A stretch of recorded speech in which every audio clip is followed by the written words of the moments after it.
Hey y'all, it's Alec with Sharing the Journey. If you've been watching our channel for a while, you know that my wife Cindy and I live full-time in a 2019 Tiffin motorhome, and we work camp our way across the country. Now, we get asked a lot about this lifestyle, and one question that keeps coming up is, don't you miss your family? How do you communicate with your family? What does your family think about you living on the road? Don't you miss your grandchildren? And so on and so on. So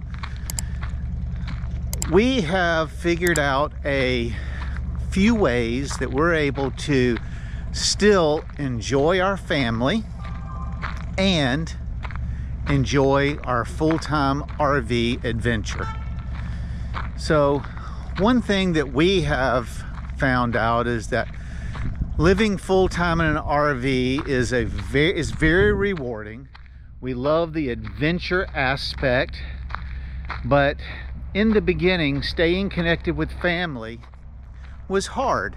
And we know that it's crucial to maintaining a healthy relationship. And so I've put together a list of things that we have done or currently do that help us stay in contact with our family on a more regular basis. And I use these, I don't want to say techniques, but these ways to stay in contact with my parents and my sister, our children. We have 5 adult children that live in various parts of the country with really close friends and associates that we meet along the way that we get a strong bond with. So I guess the biggest thing you've got to do is you've got to prioritize communication. You've got to make sure that you put that up on your list of important things that you need to do daily, weekly, or monthly. So one way that we do this, and I think I've got 7 or 8 different things that we do we'll talk about, but number one is we schedule regular phone calls, either voice calls or video calls using things like Zoom or Google Meets, I think it's called, or Hangouts, or it used to be called Hangouts and now it's Google Meets. FaceTime, if you have an Apple. My wife has an Apple, likes Apple phones. I use an Android. So we use these other devices and we schedule a regular time that we try to talk to our family. And with our children, who range from 23 to 34 years old, they're busy, and so sometimes those things don't always happen on a schedule. And so I try to text each one of them every week, and then I will call them or say, when you get a chance, give me a call. But we prioritize communicating with them weekly or bi-weekly, depending on the child and their schedule. Another way that you can prioritize communication is to send updates. Share your adventures. You can send them little video clips via text. You can set up and do it through Facebook, all that sort of stuff. And then the last thing that we do to prioritize communication is with our grandchildren. And what I do with them is everywhere we go, I'll get a postcard. Like we went to Myrtle Beach last week, so I picked up a handful of postcards. They were 3 for $1. It cost less than 65 cents to mail them. And I will send each of them a postcard. And my grandson that lives in Blythewood, he's my oldest daughter's son, he started like a scrapbook of our adventures. And then when I come back home, we'll talk about the different adventures, or he'll bring out the postcards and ask me. Like we went to an Indian tribe village up in Montana, and he brought the postcard out one time and asked me about the different relics and things that they had, you know, on the postcard. I thought it was a pretty cool way. It gives us something to talk about when we see each other, and it's a way for us to constantly be in communication. So number 2 is visiting your family or friends that are along your route. So if y'all watched our last travel series when we were coming from Montana down to South Carolina, we made several stops. We stopped and saw some friends in Fort Smith, Arkansas. And then we went over to Blairsville, Georgia, and saw another group of friends and stayed in the same campground that they live in. And then we went down to Hilton Head, South Carolina, stayed in a campground that's less than 5 miles from my parents and my sister. And we visited with them before we came up to the job that we have here. And we picked this extended location because we haven't spent a lot of time with our children since our oldest son passed away in February. So we thought it was important to come and spend some good quality time with our other children. And so we picked a campground that was about an hour and a half from everybody, and we make sure that weekly or bi-weekly that we get together. We'll meet some of them in Columbia for dinner, or over in Blythewood, or something like that. So, you know, we do extended stays and visit people in the area that we love, and people that we can't do extended stays with, then we will go out of our way. Like Fort Smith was 50 or 60 miles off route. Blairsville was 2 hours off route. And then it was about another hour off our route to go to Hilton Head. So if it's important for you to see these people, then drive the couple extra miles, go out of your way and stop and visit. So number 3 is to host virtual hangouts with your kids or your family, or, you know, whomever.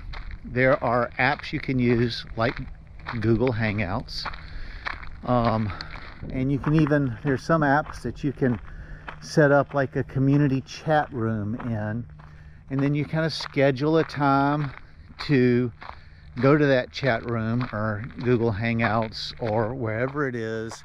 And then you can even do an activity together, like we'll watch a movie sometimes, and whatever people show up in the community room that we've got set up, then we can chat with them about the movie and stuff in that virtual space. So it gives you an option to be able to do an activity with your family or friends and still be involved with them. Now, the 4th way would be sharing your adventures. You can start a blog. I tried that.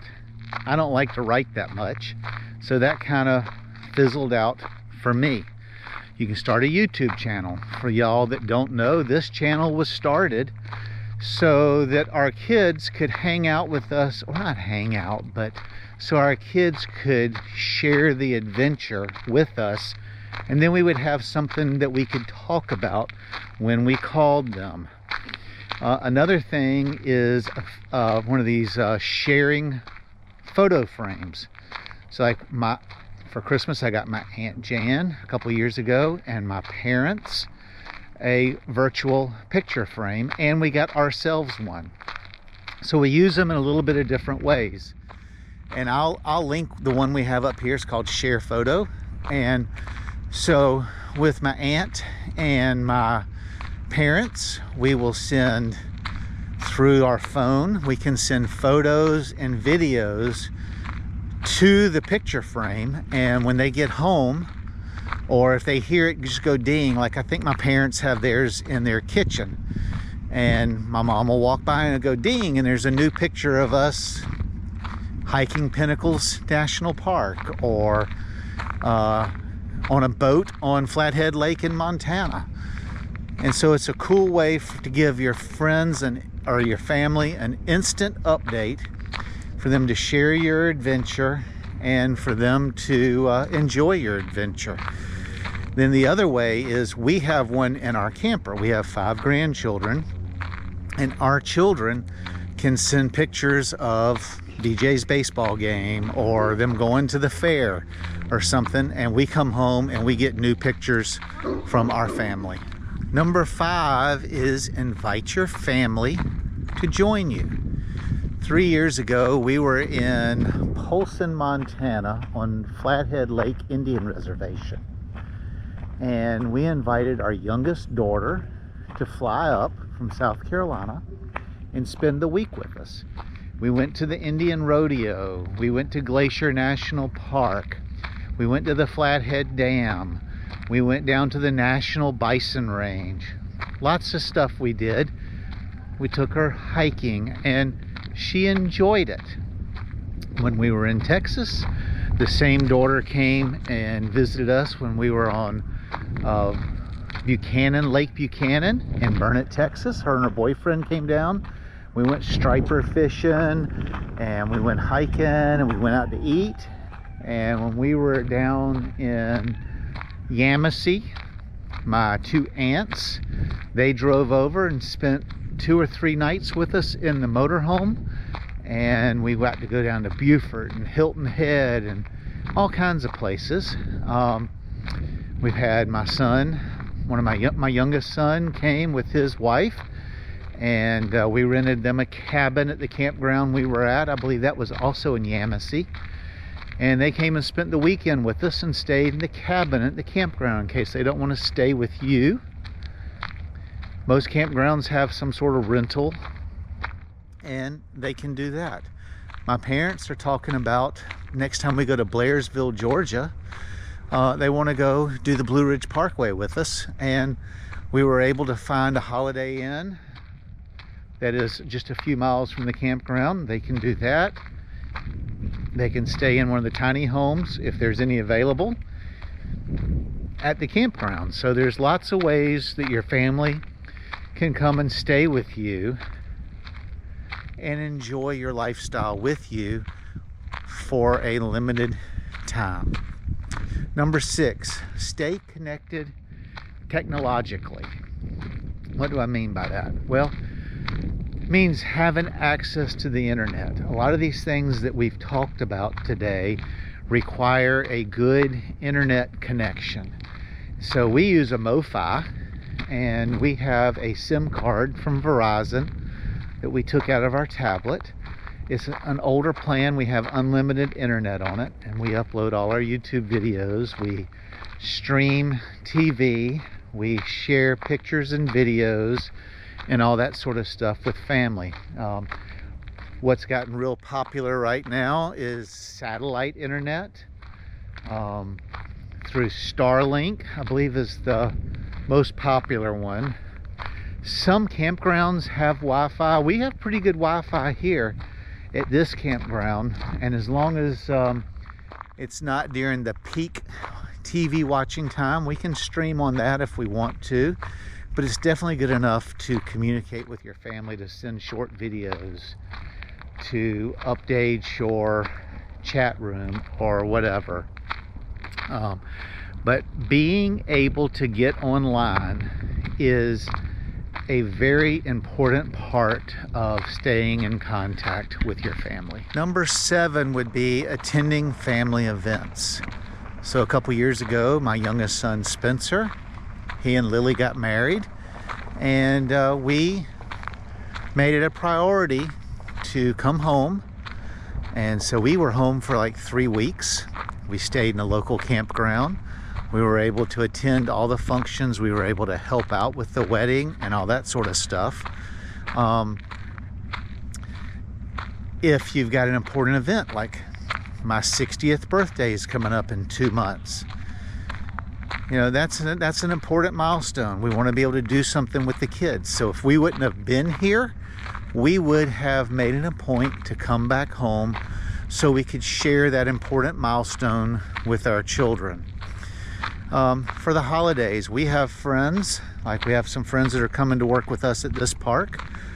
They're from Tennessee, and they've made sure that they go home for Christmas and Thanksgiving. So they have a standing reservation at wherever they stay, and they usually go home for November and December every year to be with family.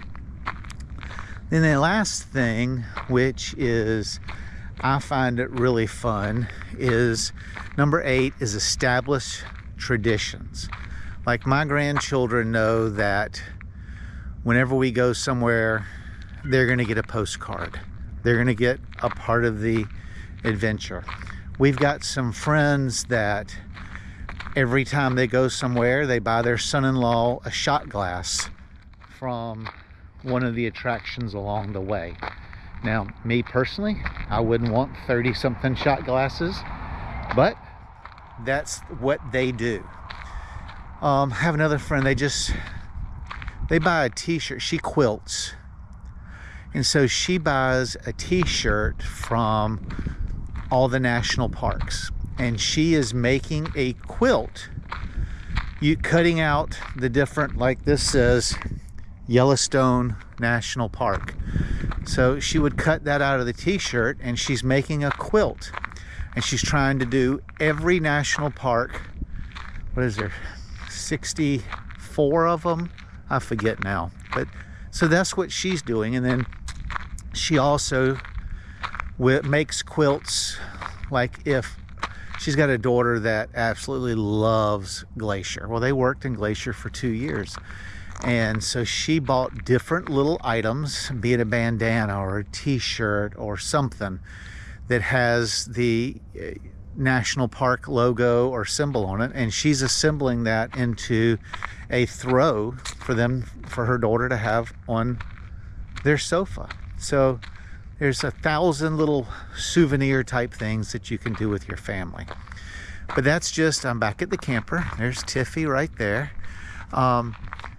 There's thousands of ways you can stay in contact with your family and friends. The most important thing is prioritizing that relationship and taking action. So I hope you found this list of 8 things that we do helpful in your decision on how you're going to stay in contact with your family. Until the next one, safe travels, y'all.